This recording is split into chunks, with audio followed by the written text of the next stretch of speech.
today's video, we're going to discuss 10 things that you need to stop doing in order to transform your life.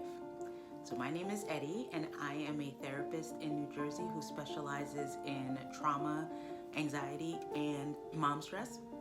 And I'm going to be talking about 10 habits that I often see with my clients that when I start to have them incorporate some things and stop doing these things, their lives are transformed.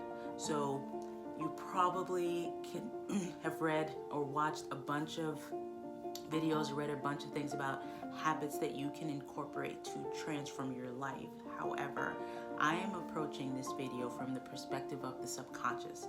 So when I work with my clients, we often are trying to undo the subconscious messaging that they have received from the time that they were growing up, right? So if you notice, for me, at least in my practice, the clients are coming in and they're struggling with anxiety and depression, and they're like having a hard time making change, and they have fear, or they just have low self-esteem. Really, for me, the way that I operate, I recognize that is the subconscious that is talking, and there's no rationalizing with the subconscious. The subconscious is like the iceberg where you're consciously recognizing, oh, I feel like crap, but the subconscious is driving the bus. It's telling you that you're no good, that you're not worthy, that you're not good enough, and it's not conscious, it's your subconscious, right? And your subconscious is designed to basically keep you safe, keep you alive, and so it doesn't want you to take risks.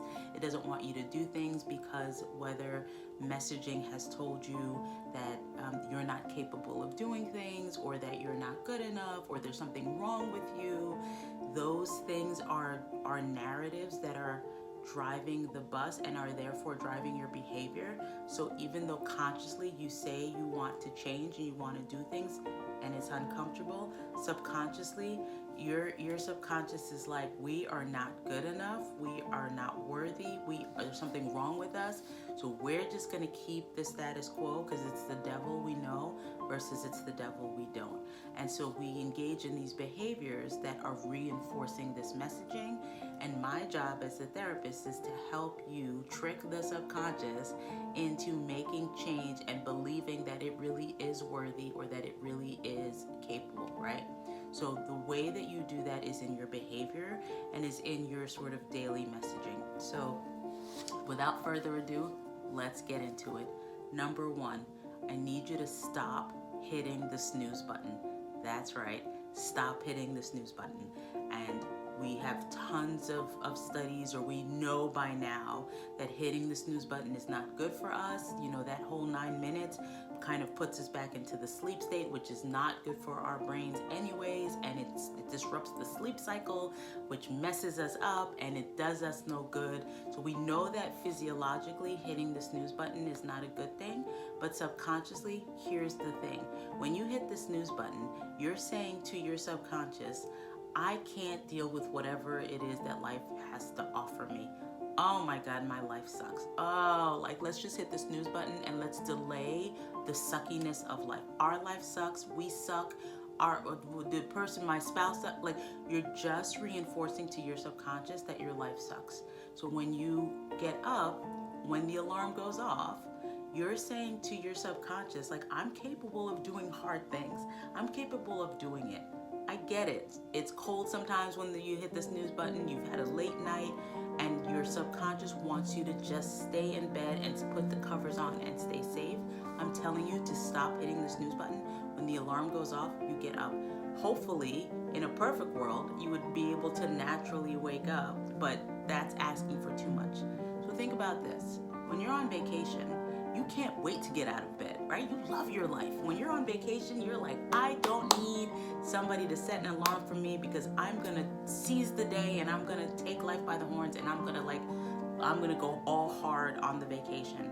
And you don't need an alarm, But again, you're gone for that 1 week and somehow the problems disappear. But when you get back to the real world, when the vacation is done, your life sucks, and you're reinforcing it. When you hit the snooze button, you're reinforcing to your subconscious that your life sucks, and so you need to stop doing that. You need to start to tell your subconscious, and again, it's not even conscious. It's not like you're talking to it. You're just sort of saying, I can do hard things, like, and look at what I can do. Like, I can actually get up. I can like love my life. I can feel good about life. I can tackle anything that I'm faced with today, and I'm gonna kick ass and I'm gonna take names. Which leads me to number 2. Stop complaining if you can. I know it's really hard, and we all do it, and we lean and we live in the land of negativity. Negativity kind of helps us, we think, prepare for, the bad. But when you're complaining, you're letting your subconscious know that your life sucks and that there's something wrong with you, or there's something wrong with your life. And so you're just gonna like vent about it, right? So you need to be mindful of the things that you're thinking and the thoughts that you're thinking, and challenge yourself to not complain. Primarily about yourself. Stop complaining about yourself, but trying to not complain about others. Stop that when possible, right? And when you stop complaining, you start opening the door to like gratitude, and that's the replacement. You start to identify what it is that you're grateful for. And I know it feels like it's a broken record talking about gratitude, but there's something to be said about when you can be appreciative of the life that you currently have. There are 24 hours in a day. You cannot tell me that within those 24 hours, I don't even know how many minutes that is, but you cannot tell me that you can't find 1 minute where you can find an aspect of gratitude. Because when you don't have something, that's when you appreciate it. Like hot water, right? We take hot water for granted. We just assume we're gonna turn it on, except when we don't have it. All of a sudden it's like, oh, I wish I had hot water. Well, how about you have gratitude for the fact that you have hot water, like today, right now. Just the fact that you can have water, because like we need water to survive, and we just assume we can either buy a bottle or turn on the faucet and get it and all of those things. But how about you have gratitude for the things that you do have, so that you can say to your subconscious, like, we got a pretty good gig going on here. Not great, could be better, but we got it pretty good, right? So number 3, stop criticizing yourself. That's the other thing. A lot of times we are so critical of ourselves. You look in the mirror, oh, I'm fat, I'm just so stupid. Oh God, you're a piece of shit. Like, you just so stupid sometimes, right? Ask yourself where that came from. Are you mirroring something that someone said to you growing up? A teacher, a relative, God, you're so clumsy, you're so stupid. Again, you're saying to your subconscious that there's something wrong with you. And so you're continuing to reinforce that by criticizing yourself. Like, how is that benefiting you? And I know people say, like, well, when I'm critical, that like motivates me to be better. That's bull hockey. Really, you're saying to your subconscious, there's something wrong with me, and I just need to reinforce this narrative that there's something wrong with me, or that I'm not good enough, by criticizing myself. Stop criticizing yourself and allow yourself, if anything, to lean into your strengths. And surprisingly, this is very difficult for a lot of people. A lot of my clients, is that if I say to them, what are your strengths? They really have a hard time being able to identify that, right? So can you identify 10 of your strengths, and then give yourself a pep talk every morning? And I'm stealing this from Mel Robbins, who does the High Five Habit Challenge, where she says to you every morning, you set an intention and you say to yourself, like, we got this, you're like kick-ass, and you give yourself a high five.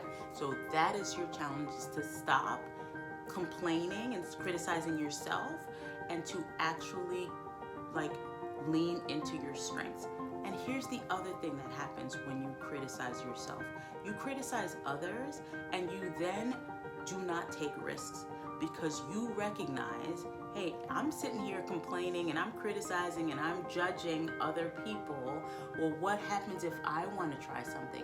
People are going to judge me, so I better not try something, because people are going to treat me the same way that I'm treating them. So when you're critical of others and yourself, you then shirk and reduce your ability to take risks, because you don't want to be criticized like you're doing to other people. So stop it. Other thing, Stop comparing yourself to others. I know. We live in the land of she's got it, I want it, she looks like she has a good life, or he looks like he's got a kick-ass life, or I wish I had money, or I wish I had the car, and get it. Like, we live in the land of I wish I had. But again, you're saying to your subconscious is that what we have is not good enough. Who we are in this moment is not good enough. Oh, I wish I had her abs, or I wish I had her butt, or I wish I had her husband, or whatever. Again, you're saying to your subconscious that what we have is not good enough, and that something is wrong with us and we're flawed, and that's why we don't have those things, because there's something wrong with us and we're flawed. So when you compare yourself to others, you remove the ability to appreciate where you are in this moment, and to say to yourself, I'm on my journey of I'm on my own kick-ass journey to living my best life. And so I have to really stop comparing myself to others so that I can just focus on being my best self. And when you stop doing that, you allow yourself to focus on your journey and on your path to wellness. Okay, next thing that you need to stop doing, you need to stop making excuses, or you need to stop using the word I can't. Okay, that is the other thing. I can't do it, Eddie. I can't do that. I can't, and again, you're saying to your subconscious, you can't do hard things. Life is hard. I am not gonna sit here and say that life is not hard. But when you use the word I can't, you just put the kibosh on what you're capable of doing, or acknowledging the things that you have done that have been great and that have been kick-ass. And so instead of saying I can't, you're saying I'm not able to do it right now, or I'm a work in progress, or I'm working on it. I can't right now. Not I can't do it period ever, because again, what are you telling your subconscious? Well, let's just give up on life because we just can't do things, right? So you just give up, and you don't take the risks, and you don't do the things that could lead you to your best life. Instead, it's I can't do that right now. I haven't learned the skills yet to do that, right? I can't figure it out yet, but I'm gonna get there. So stop with the I can't and all of the excuses that come with it. Oh, I can't do this because I don't, I'm missing an arm, or I can't do this because I don't have the money, or I can't, I can't lose the job because I need health insurance. It's I can't do that just yet. I'm working on it. I can't do it just yet. But you're allowed to say I can't do it just yet. But you're not allowed to say, Eddie, I can't do it. I can't do it. I can't do it. Stop that. So, next one is stop being a passive participant in your life. Again, get it. We all have 24 hours in a day. We are all exhausted. I got 2 kids. I work a full-time job. I'm trying to build a YouTube channel. I'm exhausted. And so, yes, I want to sit back and scroll on social media, or just binge watch Netflix, or just, whatever. Yes. And there's a place for that, and there's room for that. However, don't say to me, I can't do these things because I'm so tired and I can't, and it's you're being a passive participant in your life, and you're letting life happen to you instead of you somewhat controlling the flow of things that happen in your life. Obviously, there's things that happen in our life that are outside of our control, but a lot of things we do have control over, and it's about you saying, how can I be an active participant in this? If my boss hands me something or says I have to do this, whatever, oh, I just have to sit there and take it. Instead, it's well, how can I actively get what I need done and also keep my job, right? So it's not about just you being, just receiving all of the crap. It's about saying, okay, I have the ability to be an active participant in this. I have the ability to say, instead of, passively watching other people living their lives, I'm going to choose to try to live my life I don't have that kind of life. I don't have Beyonce money. I don't have yachts. I don't have whatever. But what can I do to live my best life? Living in New Jersey with these two young kids, with with the resources that I got. Like I'm gonna take control of my life in a way that like I love, right? Because I can't just sit and watch, Beyonce live her best life. I have to live mine. I can't, and again, we go back to the stop comparing yourself. I'm going to be an active participant, and I'm going to dictate some of the choices and have some level of control. So stop being a passive participant in your life and actually be active. Stop sitting and staying still. I don't even know the quote. I'm going to get it wrong. It's like the immovable object. It's like if you stay still, you will stay still. But if you move, you will build momentum and you will build your life. So it's about saying to yourself, what is it that I can do? One small thing that I can do today to move the ball forward in living my life, right? So for a lot of clients, for me, making the phone call to get into therapy, that is their first step, and that's the biggest step, right? And they think, whew, I just did the biggest thing. I just called the therapist. Now life can be great. That's the beginning. Now my job is to help you keep going, right? Because your subconscious is like, you did a hard thing. We're done now. We're not going to do any more hard things. Like, this was uncomfortable and I didn't like it. And yeah, okay, it wasn't as bad as we thought it was, but we don't want to do anything more, right? Instead, it's about taking these small little steps, atomic habits, small steps that your subconscious doesn't even realize that you're doing to change. But it's about doing one little step at a time and not looking necessarily at the big picture or the end result, but just saying, like, what can I do today to move the ball forward? Don't sit still.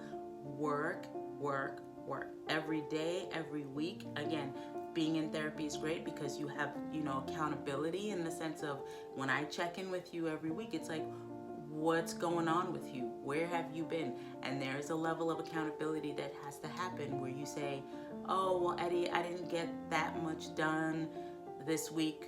Well, what did you do? You actually did a lot, or you did absolutely nothing, and let's explore why that is. It's not about judging it. It's about recognizing your subconscious is like, you can't do these things. You're not capable. You're not worthy. You're not good enough. You can't have good things. And so I recognize that it's going to be a slower process for you because your subconscious is fighting you, right? So you need to just allow yourself to continue to make forward movement little by little. Next thing to stop doom scrolling. I know. And right now we are in a time of elections are coming up, and Donald Trump is getting indicted, and Hunter Biden is getting plea deals, and I don't even know, right? Like, it's kind of on the periphery of my mind, but I don't even know what's going on kind of in the world. But outside of that, when I say doom scrolling, I'm really saying, don't check your email. Stop checking your email in the middle of the night or first thing in the morning. Stop going on social media first thing in the morning. Stop going, if you can, stop watching the news or whatever it is.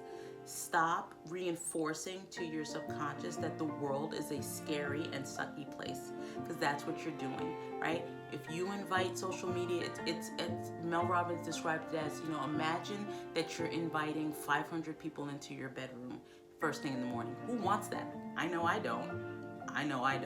So it's this aspect of, why would I then check my email? Why would I check my social media? Why would I get on the news first thing in the morning? Like, stop it. Yes, there's a place and a time. You want to scroll on the commute.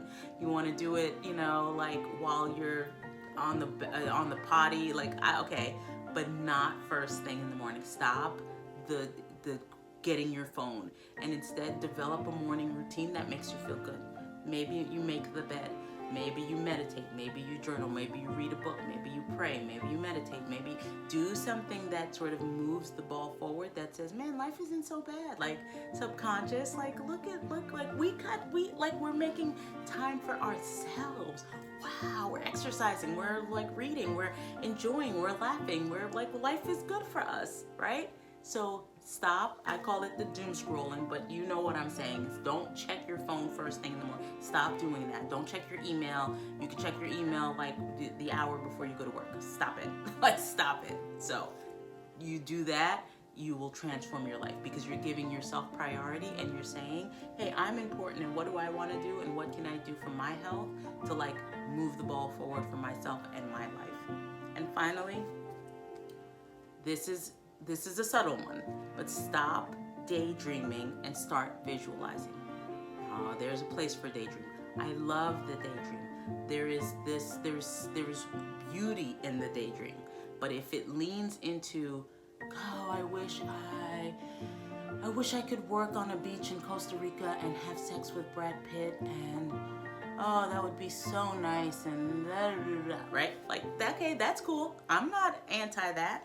But if you get to this place where then it says to you, but my life sucks, and I'm having sex with this fat dude, and I like have this terrible job, and if you're going into that, then you need to stop the daydream. Like, the daydream should be something that allows you to escape, have fun, enjoy yourself. You know, like, daydreaming is cool. But stop that if it's leading you down a path of saying that whatever I have going on in my life now sucks. Instead, I call it visualizing. I visualize the life that I want, the ideal day that actually could exist, right? So if I'm saying like, I would love my ideal day to be that I have like Fridays off, what would that look like? Like, realistically, what would that look like? Could I put it in my calendar? Could I act as if I had Fridays off? Could I live in the land of like, well, what would need to happen in order for me to get Fridays off? Like, and think about that. Like, that's the visualization, right? Like, that's where you get excited about the possibilities of, you know, visualizing what is possible, and then actually saying to yourself, like, let's figure this out. Like, we could do this. Like, we got this, right? And then you high five yourself, and you just start loving yourself, and you're like, Ed, you're smart. You can do these hard things. So all of these things that I have just said, which I will try to, you know, bullet point at the end of this video, is to do these things, again, to tell your subconscious that really you are worth it, that you are lovable, that you are worthy, that you are good enough, that you are capable, and you'll be amazed at how your life transforms if you just do one or two of these things every day. Please let me know in the comments below, what is something that you are gonna tackle, maybe something that you did that transformed you. Like, let me know. I would love to hear, you know, how you're tackling life transformation, because again, you are worthy, you are worth it. Like, you're valuable. We need you on this planet to do good things. So take care, enjoy, and I will see you in the next video.